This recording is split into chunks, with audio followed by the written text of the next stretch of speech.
So it's been a bit. I haven't really made a video in a while, and I thought it's only proper to make a horror video because, that's kind of what I like to do mainly on this channel, and also since it's October, it's like the perfect time to do it. So today we're talking about a psychological horror film by the name Perfect Blue. And I haven't really heard of that before, really, until now. I've always seen like clips online, and like I've always been into the arts and film for like a very long time, animation specifically.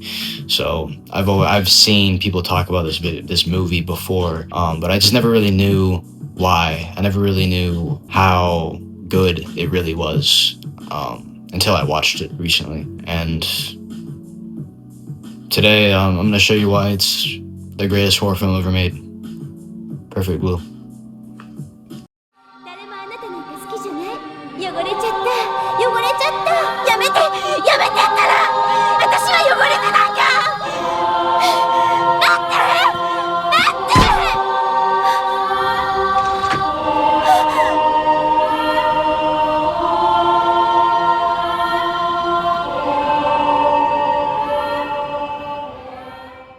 Overall, I think where Perfect Blue like really shines is the fact that it can blend genres together. While it's tackling a lot of real life problems with the idol industry, music industry in Japan, specifically the film industry, it tackles all of those things really well and shows how all the negative aspects of it and how it can be mentally damaging. And that's kind of what the movie is about. But it blends those very real aspects with a very dreamlike sequences to resemble the decay of our protagonist's mind, Mima. She starts to kind of lose herself, and she starts seeing her past self, who was previously a pop star, but she left her pop group called Cham, I think. She leaves the group, and because she doesn't want to have that name anymore. She wants to get rid of it, and she wants to become something new. So by doing so, she starts seeing her past self, who was originally a pop star. And this past self, this past image, she wants to get rid of, right? So she starts filling her life up with a lot of different things. She goes for photo shoots that get very provocative. She films in movies, right? And she becomes kind of a completely different character that loses all of her innocence, right? It's the complete opposite of an idol who kind of has this cute, like, innocent aspect. When you're that type of character, that's kind of the portrayal you have to have, but she completely puts the dirt on that and loses all of her innocence because she doesn't want to be associated with that group anymore.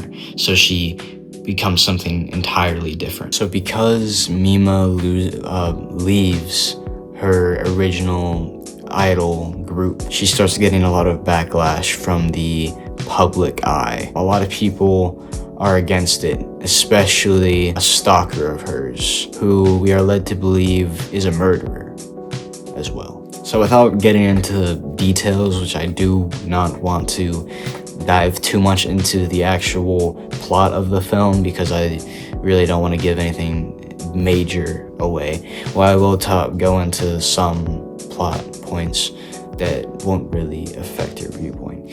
One thing that I have experienced for this film is that it is very much a film that needs rewatches, like multiple rewatches.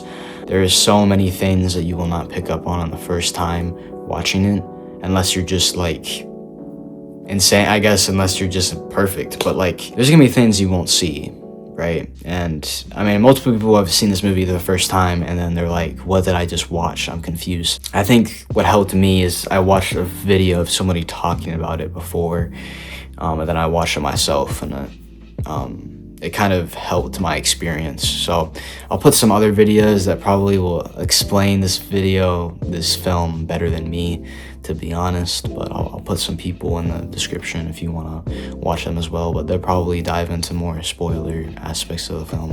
Another great aspect to this film is the animation. So Satoshi Kon, which died sadly around 46, I believe. It's really tragic, genuinely, because it really hurts me to see people with such creative talent to die so early. I mean, we got Nujabes back here. This is a CD by him. I mean, I love Nujabes. This is a major side tangent, but he's another curator who sadly died really young. And there's just a tendency of just artists dying young and not being able to curate anymore. And Satoshi Kon, who has made amazing films, this is Perfect Blue being my favorite out of all of them, but he is a great animator and storyteller. His artistic style really is a major reason why you come back to this film, because just the aesthetic to it and the emotions you feel watching it, it creates a very eerie and just horrifying atmosphere, mixed with the haunting soundtrack in this film, which is another reason why I think you should watch it. Is the soundtrack is amazing. Genuinely, it is one of the most original soundtracks I've heard in a film. I mean, you get the mix of the pop songs, the vibe of those when they're singing, and then you also get the more blood pumping and octane music where your soul is getting like shook around. I mean, it is a ride that you need to experience. I'm sorry, but and if you love films with just like twists and you love stuff that just messes with your head, this is the perfect movie. There's not a single movie that does it better than this. This movie will psychologically torment you better than any film ever, which I know sounds like a great thing. I mean, who doesn't like getting psychologically tormented? I mean, right? Like, I cannot tell you the amount of times where, especially by the end of the film, because it is a perfect progression of just insanity as the film goes on. Like, it starts off a little chill, then you have these things going that happen that are like boom, and then you're like, that was crazy, and then stuff keeps happening, and then stuff becomes even more distorted as the film progresses. Eventually, you're just like, what is even happening anymore? I mean, it's not like, another side tangent, it's not like Paprika, which is also made by Satoshi Kon, which is a lot more crazy and harder to explain plot-wise. This film, Perfect Blue, has those dreamlike vibe to it, but it is a lot easier to understand, in my opinion, and is more cohesive. Doesn't mean Paprika isn't good, but this is just overall what I would recommend. So yeah, he is great with that. The way it just builds and builds and builds, and then it finally just explodes in your face. But like, in a good way, in a really good way. I don't want to keep you guys too long, but I think one last thing I really need to talk about is the overall inspiration that this film particularly has brought to film in general in ways that you might not even know. There's multiple films that have taken specific scenes from this film and have literally just copy paste into their movies. It just shows how much inspiration this film has brought to just pop culture in general. Same with Akira, which is not even directed by Satoshi Kon, but it is another film that has brought a lot of inspiration, especially with the motorcycle scene where he's like skirt, and he like does the slide with his motorcycle. That scene inspired many other movies, live action, everything, That's the same thing with Perfect Blue. There is specifically a bathtub scene, which I'll probably put here somewhere. And there's literally another movie that literally does the exact same shots. And you're trying to tell me that you did that by yourself without watching Perfect Blue? It is literally the exact same framing, the exact same thing. You're not slick, all right?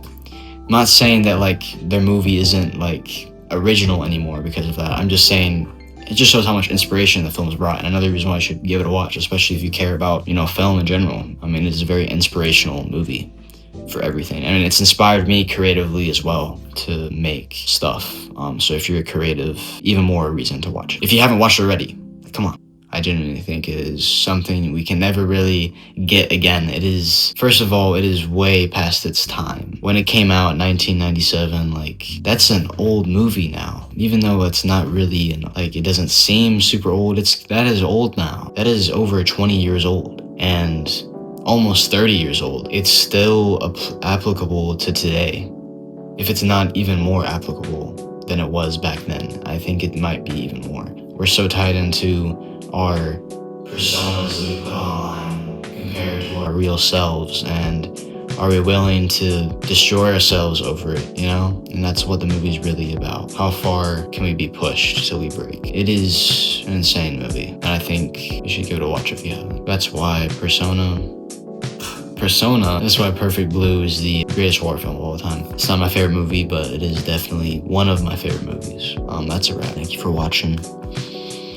It's always nice to talk about movies, even if nobody hears about them. You know, I enjoy just talking about them, regardless of who sees it. So, yeah, that's about it. Thank you. I love you guys.